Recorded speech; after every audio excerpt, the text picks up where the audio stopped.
خاتون نے فرمایا ہماری والدہ ہیں، انہوں نے یعنی والدہ کی مثل ہی ہیں، 82 اولڈ ہیں، یہ کہتی ہیں کہ پیشاب کی بوتل وغیرہ ان کو لگی ہوئی ہے اور 1-1.5 گھنٹے میں اس کو صاف کرنا ہوتا ہے، نماز کا کیا حکم ہوگا؟ دیکھیں جب آپ نماز پڑھنے لگیں اس سے پہلے اس کی صفائی کر لیں اور اس کے بعد وضو کر کے آپ نماز پڑھیں۔ فرض کر لیں اس دوران پیشاب وغیرہ اس میں جمع ہو جاتا ہے، آپ کے لیے کوئی پرابلم نہیں، آپ کی نماز ہو جائے گی کیونکہ آپ کی ایک شرعی مجبوری ہے، تو لہٰذا آپ تازہ وضو کریں، یعنی پہلے صفائی کر لیں اس کی، پھر تازہ وضو کریں اور نماز سٹارٹ کریں۔ نماز کے دوران اگر آ جاتے ہیں قطرات وغیرہ اس میں تو کوئی پرابلم نہیں ہے، پھر اگلی نماز آئے تو پھر اگلی نماز میں ایسا کر لیں۔ بیسٹ ہے کہ اگر کوئی آسانی سے ہو سکتا ہے تو بہت ہی اچھی بات ہے، اور اس میں بھی اگر فرض کر لیں بہت زیادہ پرابلم ہوتی ہے، کوئی آپ کا ساتھ دینے والا نہیں ہے، تو پھر آپ 2-3 نمازیں بھی اس حالت میں پڑھ سکتی ہیں۔ اللہ تبارک و تعالیٰ معاف فرمانے والا ہے، کیونکہ فقہاء نے لکھا کہ اگر کسی کے بدن پہ نجاست ہے کپڑے پر اور اس کو زائل کرنے والی کوئی بھی چیز موجود نہیں ہے تو وہ اسی کے ساتھ عبادت کر لے، اللہ تبارک و تعالیٰ درگزر فرمائے گا اپنے فضل و کرم سے۔ امام صاحب بیان فرما رہے تھے،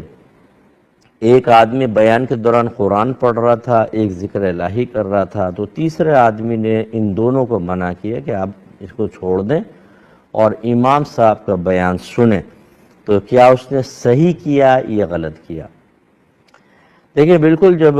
علماء نے واضح طور پہ لکھا ہے کہ جب کسی عالم دین کا بیان ہو تو تمام ایکٹیویٹیز ترک کر کے مکمل طور پہ اس کی طرف متوجہ ہو جائیں، بلکہ اعلیٰ حضرت امام اہل سنت نے لکھا کہ جب کوئی عالم دین بیان کر رہا ہو اور کوئی شرعی مجبوری نہ ہو تو ٹیک لگا کر بیان سننا بھی مکروہ ہوتا ہے،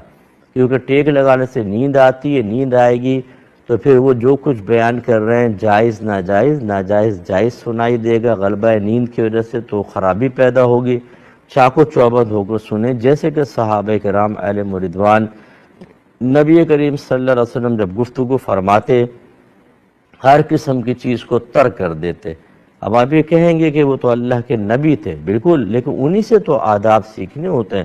کہ نبی کریم صلی اللہ علیہ وسلم کی حیثیت ایک نبی کی بھی تھی، ایک عالم کی تھی، ایک لیڈر کی تھی، ایک سپہ سالار کی تھی، ایک مرشد کی تھی، ایک استاد کی تھی۔ تمام جہتوں سے اگر آپ دیکھیں تو آداب یہیں سے آتے ہیں اولاً، اور اس اصل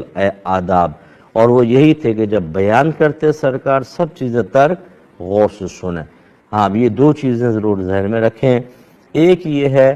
کہ فرض کر لیتے ہیں ہم کہ کوئی صاحب بیان کر رہے ہیں اور بیان کا نہ کوئی سر ہے نہ کوئی پیر ہے، معذرت کے ساتھ یہاں کی پکڑ وہاں کی، قصے کہانیاں، ہنسی مذاق ٹھٹے کر رہے ہیں وہ مسجد کے اندر، اور کوئی کام کی بات نہیں، نہ کوئی شرعی مسئلہ، نہ قرآن کی تفسیر، نہ کوئی حدیث، کوئی بھی واقعہ، اس میں مذاق، لوگ ہنس رہے ہیں سارے۔ ایسا بیان اگر کوئی نہ سنے تو کوئی گرفت نہیں ہے۔ نبی کریم صلی اللہ علیہ وسلم کا بیان یہ مسخرے پن پر مشتمل تھا، معاذ اللہ، وہ قرآن تھا، حدیث تھی، سرکار اس میں آخرت یاد دلاتے تھے، عذابات کا بیان فرماتے تھے، جنت کا بیان،